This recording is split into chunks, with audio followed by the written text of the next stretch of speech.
Olá, pessoal do sétimo ano, eu sou a professora Gisele de Geografia e com este vídeo eu quero trazer para vocês um dos nossos temas do quarto ano que está voltado para a discussão a respeito da sustentabilidade.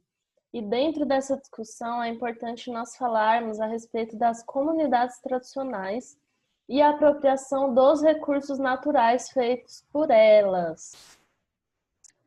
Então, é uma cultura, geralmente, que essas comunidades tradicionais fazem.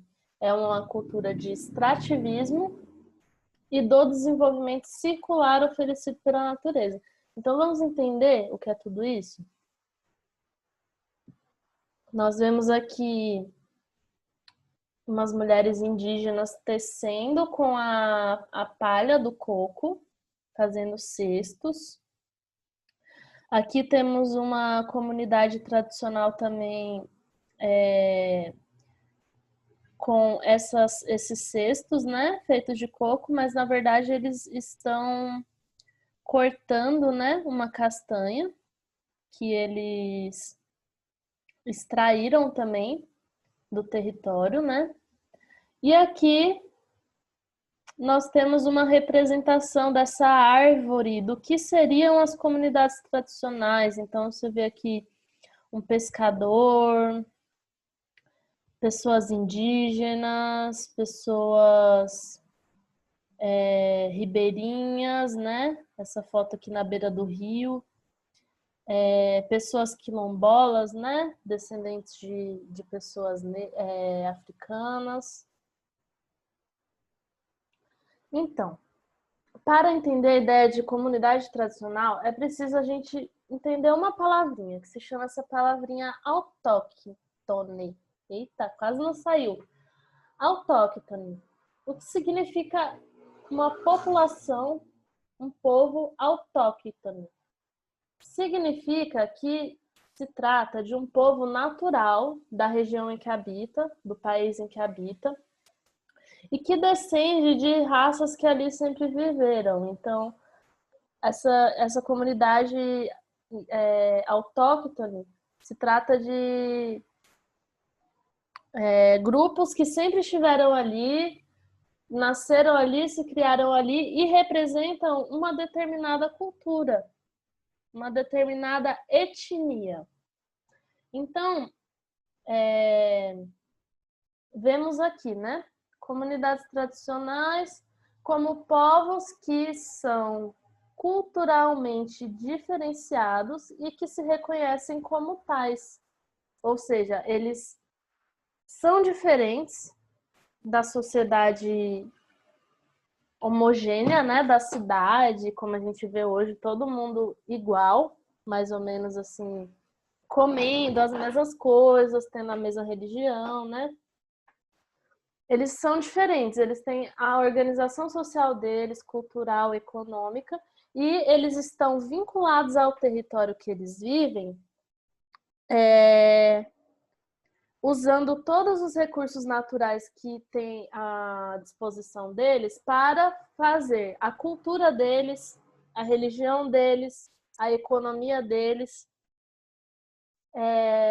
utilizando esses conhecimentos que eles têm desde sempre, que é um conhecimento tradicional, com inovações também dessa sociedade globalizada que nós temos hoje. Então, exemplos dessas comunidades tradicionais são povos indígenas, quilombolas, como essa foto aqui de baixo, extrativistas, que retiram da natureza, né?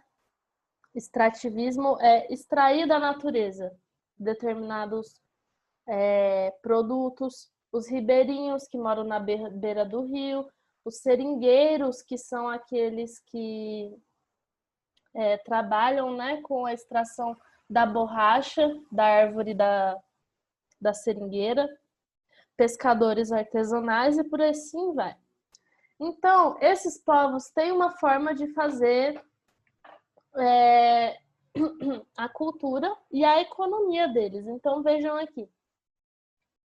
Aqui se trata de uma agricultura tradicional.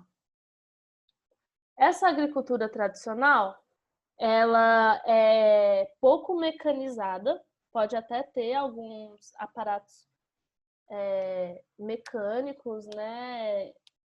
Mas são poucos.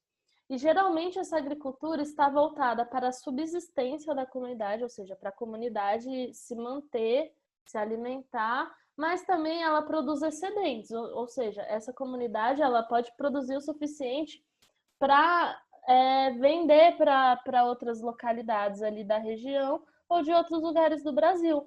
Então,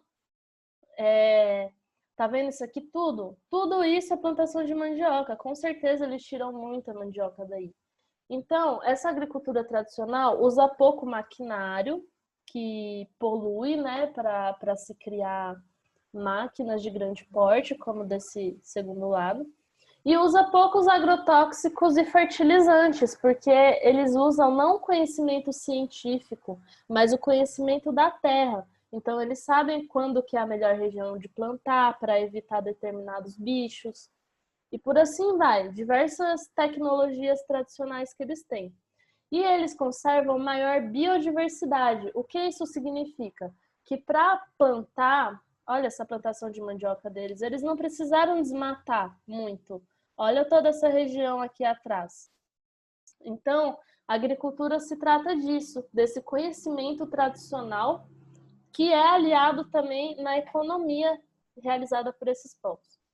Já o agronegócio, ou a agricultura industrial de grande escala, como a gente vê nessa segunda foto, ela produz sim em grandes quantidades para exportação,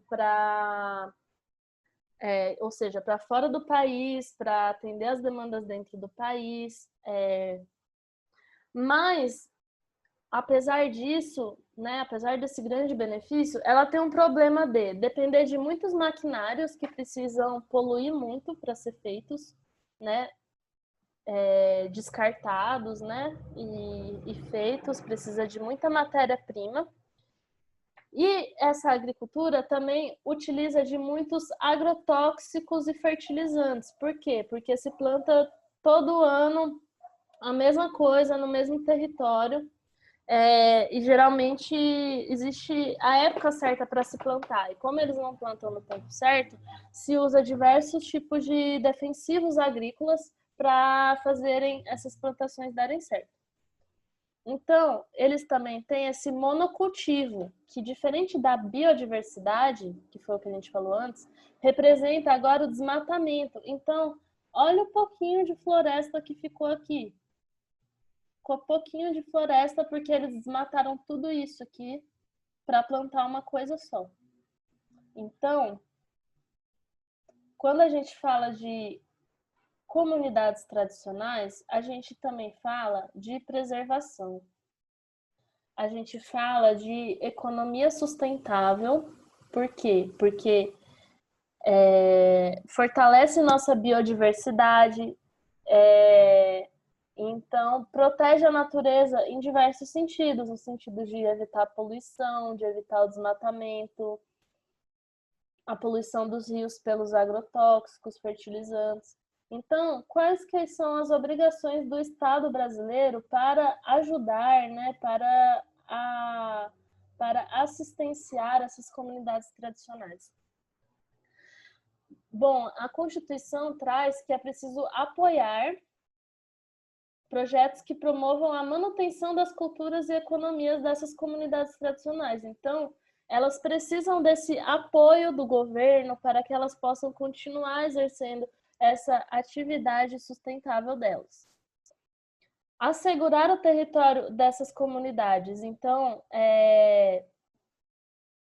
defender a propriedade desses territórios tradicionais dessas pessoas, não permitindo que invasores estejam presentes no território delas, porque elas precisam desse território para reproduzir sua cultura e extrair seus recursos naturais.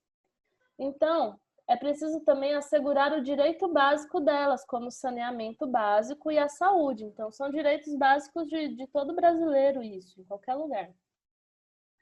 E aí, os Objetivos do Desenvolvimento Sustentável, que vocês já devem ter ouvido falar por aí, são,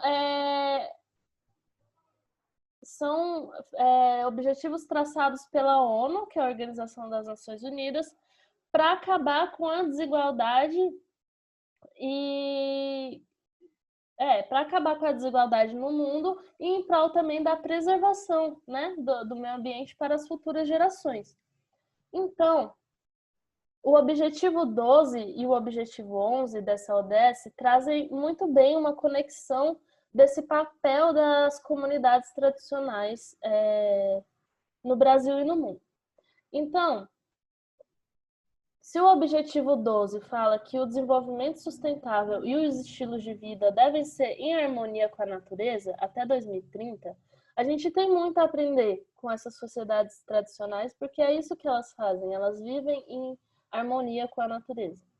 Então, é preciso também, de acordo com o objetivo 12, desenvolver e implementar ferramentas para monitorar os impactos do desenvolvimento sustentável, turismo sustentável, que gera empregos, promove cultura e produtos locais. Então, é isso que a gente quer que chegue nas comunidades tradicionais, que cheguem incentivos para a forma de economia que eles praticam, que incentive a cultura e a circulação dos produtos locais deles. Então, já o objetivo 11, tornar as cidades e os assentamentos humanos inclusivos, seguros, resilientes e sustentáveis. Então, é levar, sim, para essas comunidades saneamento básico, né? Segurança e todas as coisas que devem ter em todos os lugares, né, da sociedade.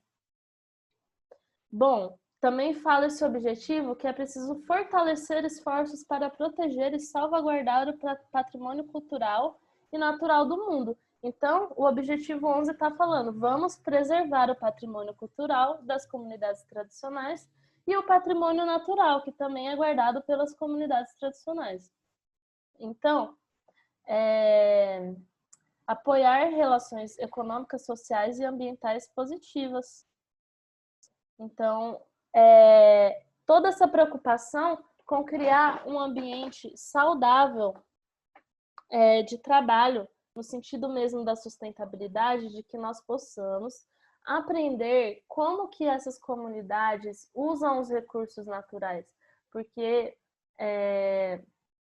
elas por si só, pela própria natureza delas, já têm essa concepção de preservação da natureza e de extração dos recursos que apenas são necessários, sem exceder, sem extrair mais do que o necessário. Por quê? Porque estaremos pensando nas futuras gerações. Então é isso que eu gostaria de trazer para vocês. Espero que eu tenha ajudado.